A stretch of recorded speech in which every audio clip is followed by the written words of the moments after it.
ഇതുവരെ പഠിച്ച് കഴിഞ്ഞില്ലേ, പണിക്കൊന്നും പോകാറായില്ലേ, വീട്ടിലൊന്നും കൊടുക്കാൻ ഉള്ള ഏജ് ആയില്ലേ. നമ്മളിപ്പം ഐസിഡി വന്നു കഴിഞ്ഞിട്ട് എന്ത് സില്ലി ഡൗട്ട് നമ്മൾ ചോദിച്ചാലും മണ്ടന്മാരാണെന്ന് തോന്നിപ്പിക്കാത്ത തരത്തിൽ ഒരു ചിരിയോ ഒരു മുഖഭാവം ഒന്നും വരുത്താതെ നമുക്കത് പറഞ്ഞു തരും എന്നുള്ളത് തന്നെയായിരുന്നു. ഏതോ ഒരാൾക്ക് 6 മാസം കൊണ്ട് ഐസിഡി വന്ന് ജോലി കിട്ടി. എല്ലാ ദിവസവും വൈകിട്ട് അമ്മ വിളിക്കുമ്പം ഇത് തന്നെയാണ്, മോനെ 6 മാസം കൊണ്ട് എഴുതിയെടുക്കണം, മോനെ 6 മാസം കൊണ്ട് എഴുതിയെടുക്കണം. നമസ്കാരം, എൻ്റെ പേര് ഷൈനം തോമസ്. ഞാൻ ആലപ്പുഴ ജില്ലയിലെ എടത്വ എന്നൊരു സ്ഥലത്തു നിന്നാണ് വരുന്നത്.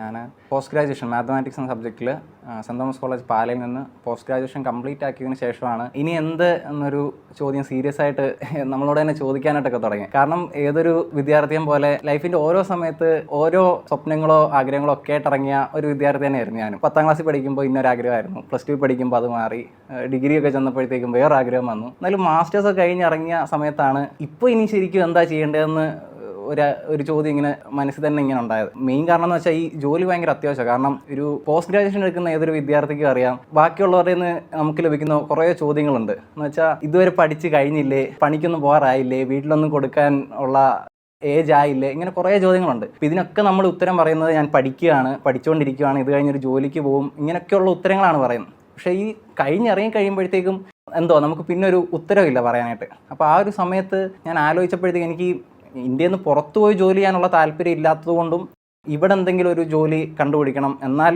അത്യാവശ്യം നല്ല സാലറി പേയിൽ അത്യാവശ്യം റെപ്യൂട്ടഡ് സ്റ്റാറ്റസിൽ ഒരു നല്ലൊരു ജോലി ഇവിടെ കണ്ടുപിടിക്കണം എന്നൊരു ചിന്തയായിരുന്നു മനസ്സിൽ. അപ്പം അങ്ങനെയാണ് ഈ കോമ്പറ്റീറ്റീവ് എക്സാം എന്നൊരു ആശയത്തിലേക്കൊക്കെ പോകുന്നത്. മെയിനായിട്ട് ഞാൻ SSC ആണ് ഫോക്കസ് ചെയ്യാനായിട്ടൊക്കെ ഉദ്ദേശിച്ചത്. അപ്പോൾ ഞാൻ വീട്ടിൽ ഇതുപോലെ പറഞ്ഞു, അമ്മയുടെ അപ്പയോടും പറഞ്ഞു, ഞാൻ ഇതുപോലെ SSCക്ക് പ്രിപ്പയർ ചെയ്താൽ കൊള്ളാമെന്നുണ്ട് എന്നൊക്കെ വീട്ടിൽ പറഞ്ഞു. അപ്പം അമ്മയാണ് പറഞ്ഞത് എന്നാൽ പിന്നെ ICD പൊക്കോളാനൊക്കെ പറഞ്ഞു. കാരണം അമ്മയുടെ സുഹൃത്തുക്കളും മക്കളും ഒക്കെ ICD പഠിച്ച് പല സ്ഥലങ്ങളൊക്കെ ആയിട്ടുള്ളവരാണ്. അപ്പം അമ്മയാണ് ഇതുപോലെ പറഞ്ഞത് എന്നാൽ പിന്നെ കൊല്ലത്ത് ഇതുപോലെ ഇൻസ്റ്റിറ്റ്യൂട്ട് ഉണ്ട് ICD, അവിടെ പൊക്കോളാൻ പറഞ്ഞു. അങ്ങനെയാണ് ഞാൻ ICDയിലോട്ട് വന്നത്. ഞാൻ പറഞ്ഞു എൻ്റെ ഫോക്കസ് SSC ആയിരുന്നു, പക്ഷേ ICD ഇച്ചിലൂടെ എനിക്ക് തോന്നുന്നു ബാങ്ക് എക്സാംസിൽ ഫോക്കസ്ഡ് ആയിരുന്നു. അപ്പം അതുകൊണ്ട് തന്നെ പിന്നെ സ്വാഭാവികമായിട്ട് ഞാൻ ഒരു ബാങ്കിങ് എക്സാമിലോട്ട് ഞാൻ തന്നെ കോൺസെൻട്രേറ്റ് ചെയ്യാനായിട്ട് തുടങ്ങി. ഇതിൻ്റെ പ്രശ്നം എന്ന് വെച്ചാൽ ഇപ്പം ഞാൻ ഈ ICD വരുന്നതിന് മുമ്പ് ഞാനൊരു SSCയുടെ ഒരു എക്സാം എഴുതിയായിരുന്നു. MDSO CGL ആണ്, ഏതോ ഒരെണ്ണമാണ്, അത് ഇപ്പോൾ കൃത്യമായിട്ട് ഓർക്കുന്നില്ല.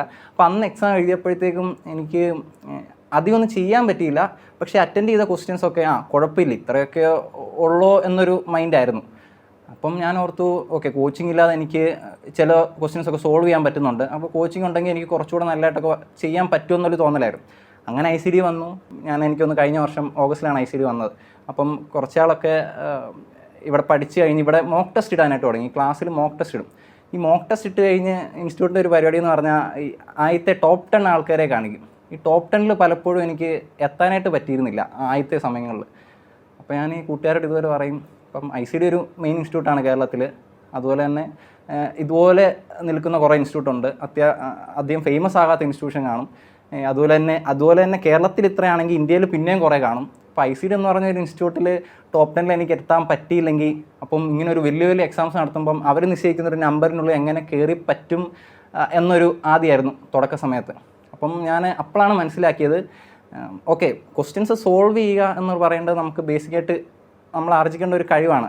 അതിൻ്റെ കൂടെ തന്നെ അവർ തന്നിരിക്കുന്ന ആ ഒരു സമയത്തിനുള്ളിൽ എത്രയും വേഗത്തിൽ നമ്മൾ ക്വസ്റ്റ്യൻസ് കൃത്യമായിട്ട് ആൻസർ ചെയ്ത് പോവുക, ആ ഒരു കഴിവ് ഇതിൻ്റെ കൂട്ടത്തിൽ വേണ്ട ഒന്നാണെന്ന് എനിക്ക് മനസ്സിലായി. അപ്പം ആ ഒരു തിരിച്ചറിവിന് ശേഷമാണ് പഠനം കുറച്ചുകൂടെ സീരിയസ് ആയത് എന്നൊക്കെ വേണമെങ്കിൽ പറയാം. അപ്പം ICDയിൽ എങ്ങനെയാണ് ഓരോ ദിവസവും സ്പെൻഡ് ചെയ്യുമെന്ന് ചോദിച്ചാൽ, ഞങ്ങൾക്ക് ആദ്യം വന്ന സമയത്ത് ഉച്ചയ്ക്ക് ശേഷമായിരുന്നു ക്ലാസ്. എന്നാലും അത് കുറച്ച് നാൾ കഴിഞ്ഞപ്പോഴത്തേക്കും രാവിലെ 8:30 തൊട്ടാക്കി.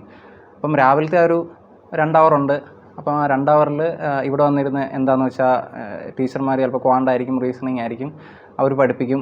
പിന്നെ ഞാൻ ഹോസ്റ്റലിൽ പോയിട്ട് ഉച്ചവരെയുള്ള സമയത്ത്, അല്ലെങ്കിൽ ഉച്ച തൊട്ട് ഈ പറഞ്ഞ കഴിയുന്നിടം തൊട്ട് 4 മണി വരെയുള്ള സമയമുണ്ട്. ആ സമയത്ത് ഒന്നെങ്കിൽ ഈ പഠിപ്പിച്ച കാര്യങ്ങൾ റിവൈസ് ചെയ്യും, അല്ലെങ്കിൽ നേരത്തെ അടിച്ച മോക്കുകൾ എന്തെങ്കിലും അനലൈസ് ചെയ്യുകയാണെങ്കിൽ ചെയ്യും. പിന്നെ ഉച്ചയ്ക്ക് ഉറക്കം എനിക്ക് മസ്റ്റാണ്, അല്ലെങ്കിൽ പിന്നെ എനിക്ക് വൈകിട്ടിരുന്ന് പഠിക്കാനൊന്നും പറ്റത്തില്ല. അപ്പോൾ ഉച്ചയ്ക്ക് കുറച്ച് നേരം കിടന്ന് ഉറങ്ങും. പിന്നെ 4 മണിയാകുമ്പോഴത്തേക്കും എൻ്റെ സുഹൃത്തുക്കളുണ്ട് 2 പേര്. അപ്പോൾ അവരുടെ കൂടെ പബ്ലിക് ലൈബ്രറി പോകും. പിന്നെ 8:30 വരെയൊക്കെ അവിടെ ആയിരിക്കും. പിന്നെ 8:30ക്കാണ് തിരിച്ചു വരുന്നത്. പിന്നെ രാത്രിയിലായിരിക്കും GA എന്ന് പറയുമ്പോഴത്തേക്കും ഞാൻ ആദ്യം വന്നപ്പോഴത്തേക്കും ഡെയിലി എഴുതാനായിട്ടൊക്കെ ശ്രമിച്ചു. പക്ഷേ എന്നെക്കൊണ്ട് നടക്കുന്നൊരു സംഭവമല്ലെന്ന് മനസ്സിലാക്കിയിട്ട് പിന്നെ ഞാൻ വീക്കിലി ഇതുപോലെ വീക്കിലി GA എടുത്തിട്ട് പ്രിൻ്റ് എടുത്തിട്ട് പിന്നെ അത് കുറച്ചായിട്ട് ഇങ്ങനെ നോക്കാനായിട്ട് തുടങ്ങി. അപ്പോൾ രാത്രി മിക്കവാറും അതായിരിക്കും. അതിനുശേഷം ഒരു മോക്കടിയും പിന്നെ കിടന്നുറങ്ങും. പിന്നെ രാവിലെ ഞാൻ നേരത്തെ എഴുന്നേൽക്കുന്ന പതിവില്ല. ഇവിടെ 8:30 ക്ലാസ് വരണോണ്ട് 7:45 ആകുമ്പോഴായിരിക്കും എഴുന്നേൽക്കുന്നതൊക്കെ. അപ്പം ഇതായിരുന്നു എൻ്റെ ഈ ഒരു ഇപ്പം 7-8 മാസത്തിനുള്ളിൽ എൻ്റെ ദിനചര്യ എന്നൊക്കെ പറയുന്നത്. ഞാൻ ഡെയിലി ICD ക്ലാസ്സുകളിലൊക്കെ അറ്റൻഡ് ചെയ്യുമായിരുന്നു. അപ്പം എനിക്ക് ICDയിൽ ഏറ്റവും ഇഷ്ടപ്പെട്ട കാര്യം എന്ന് വെച്ചാൽ എനിക്ക് ഈ ഡൗട്ടുകളൊക്കെ ചോദിക്കാൻ ഭയങ്കര മടിയുള്ള ഒരാളായിരുന്നു. നമ്മളിപ്പം ICD വന്നു കഴിഞ്ഞിട്ട് എന്ത് സില്ലി ഡൗട്ട് നമ്മൾ ചോദിച്ചാലും നമ്മൾ മണ്ടന്മാരാണെന്ന് തോന്നിപ്പിക്കാത്ത തരത്തിൽ ഒരു ചിരിയോ ഒരു മുഖഭാവം ഒന്നും വരുത്താതെ നമുക്കത് പറഞ്ഞു തരും എന്നുള്ളത് തന്നെയായിരുന്നു. അപ്പം ഇങ്ങോട്ട് വന്ന സമയത്ത് അമ്മയാണ് എന്നെ പറഞ്ഞ് ഇങ്ങോട്ട് വിട്ടത്. അപ്പം ഇങ്ങോട്ട് വന്ന സമയത്ത് അമ്മ പറഞ്ഞ കാര്യം, അമ്മയുടെ ഏതോ സുഹൃത്തിൻ്റെ മക്കൾക്കോ ഏതോ ഒരാൾക്ക് ഇതുപോലെ 6 മാസം കൊണ്ട് ICD വന്ന് ജോലി കിട്ടി. അപ്പം എല്ലാ ദിവസവും വൈകിട്ട് അമ്മ വിളിക്കുമ്പം ഇത് തന്നെയാണ്, മോനെ 6 മാസം കൊണ്ട് എഴുതിയെടുക്കണം, മോനെ 6 മാസം കൊണ്ട് എഴുതിയെടുക്കണം, ഇത് തന്നെയായിരുന്നു മിക്ക സമയത്തും അമ്മായി വൈകിട്ട് വിളിക്കാൻ പറയാം. അപ്പം ഞാൻ പ്രിലിംസ് എഴുതിയത് SBIയുടെ എഴുതിയത് 6-ാം മാസത്തിലായിരുന്നു. അതിൻ്റെ മെയിൻസിൻ്റെ എക്സാം എഴുതിയത് അതിന് 8-ാം മാസത്തിലായിരുന്നു. ഇപ്പോൾ 9-10 മാസത്തോടെ അടുക്കുമ്പം എനിക്ക് റിസൾട്ട് ക്ലിയർ ആയി എന്ന് പറയുമ്പോഴത്തേക്കും എനിക്ക് ICDയുടെ സാറുമാരോട് ഒരു വലിയ താങ്ക്സ് ഒക്കെ പറയാനുണ്ട്. അത് മാത്രമല്ല, ഇനിയും വരാൻ പോകുന്നവരോടോ അല്ലെങ്കിൽ ഇവിടെ ഉള്ളവരോട് എന്താണ് പറയാനുള്ളതെന്ന് സാറ് ചോദിച്ചപ്പോൾ അതിന് ഉത്തരവായിട്ട് ഇപ്പം ഒരു ബ്രാക്കറ്റ് ആദ്യം ഇട്ടിട്ട് എന്ന് വെച്ചാൽ നിങ്ങളോട് ഉപദേശിക്കുവാനോ അല്ലെങ്കിൽ എന്തെങ്കിലും ടിപ്സ് പറഞ്ഞു തരാനോ ഞാൻ ആരും അല്ല. പക്ഷേ എന്ത് പറയണമെന്ന് ചോദിച്ചാൽ ഇപ്പോൾ ഞാൻ അപ്പയോടും അമ്മയോടൊക്കെ ചോദിക്കുന്ന അവസരത്തിൽ അപ്പയും അമ്മയും പറയുന്നൊരു കാര്യമുണ്ട്. അതായത് എല്ലാ മനുഷ്യന്മാരുടെ ജീവിതത്തിലും ഓരോ കഷ്ടപ്പാടും സന്തോഷങ്ങളും ഒക്കെ ഉണ്ട്. നമ്മുടെ ജീവിതത്തിൽ മാത്രമല്ല, അത് ചെറുതായിരിക്കാം, അത് വലുതായിരിക്കാം, പല രീതിയിലായിരിക്കാം. എന്നാൽ ഇപ്പോൾ നമ്മളൊരു കാര്യം അറ്റൈൻ ചെയ്യാനായിട്ട് അല്ലെങ്കിൽ നമ്മളൊരു കാര്യം നേടാനായിട്ട് പോകുന്ന അവസരത്തിൽ അതിനെ അഫക്റ്റ് ചെയ്യുന്ന കുറേ സംഭവങ്ങളുണ്ട്. ചിലപ്പോൾ നമ്മളൊരു എക്സാം എഴുതാൻ പോയി അതിന് പാസ്സാകാനായിട്ട് പോകുന്ന അവസരത്തിലാണെങ്കിൽ ചിലപ്പോൾ അന്നത്തെ നമ്മുടെ മൂഡ് അതിനെ അഫക്റ്റ് ചെയ്യും, അന്നത്തെ നമ്മുടെ ട്രാവൽ അതിനെ അഫക്റ്റ് ചെയ്യും, ചിലപ്പം കൂട്ടുകാർ നമ്മളോട് ഇടപെടുന്നത് അഫക്റ്റ് ചെയ്യും. അങ്ങനെ കുറേ സംഭവങ്ങളുണ്ട്. എന്നാൽ നിങ്ങളുടെ പാർട്ട് എന്താണെന്നുള്ളത് തിരിച്ചറിയാണ്. ഇപ്പോൾ നമ്മൾ സ്റ്റുഡൻസ് ആണെങ്കിൽ പഠിക്കുക എന്നുള്ളതാണ് നിങ്ങളുടെ പാർട്ടെങ്കിൽ ആ പാർട്ട് കൃത്യമായിട്ട് ചെയ്യാൻ സാധിച്ചോ എന്ന് സ്വന്തമായിട്ട് വിലയിരുത്തുകയാണ് നല്ലതെന്നാണ് എനിക്ക് തോന്നുന്നത്. പക്ഷേ എൻ്റെ രീതിയിൽ പ്രാക്ടിക്കലായിട്ട് പറയുകയാണെങ്കിൽ ഇപ്പം നമുക്കൊരു എക്സാം കിട്ടിയില്ലെന്ന് വെച്ചാൽ ഇപ്പം സ്വാഭാവികമായിട്ട് സങ്കടം വരണം. അത് മനുഷ്യനായ സങ്കടം വരണം. ഓക്കെ, അത് സങ്കടം വരേണ്ടതാണ്. എന്നാൽ അടുത്ത ദിവസം ഒരു ഉറക്കം കഴിഞ്ഞ് അല്ലെങ്കിൽ എന്തെങ്കിലും നമുക്ക് ഇഷ്ടപ്പെട്ട ഒരു ഫുഡ് കഴിച്ച് കഴിഞ്ഞ് അല്ലെങ്കിൽ 2 ഉറക്കം കഴിഞ്ഞ് ആ ഒരു വിഷമത്തെ മറക്കുക.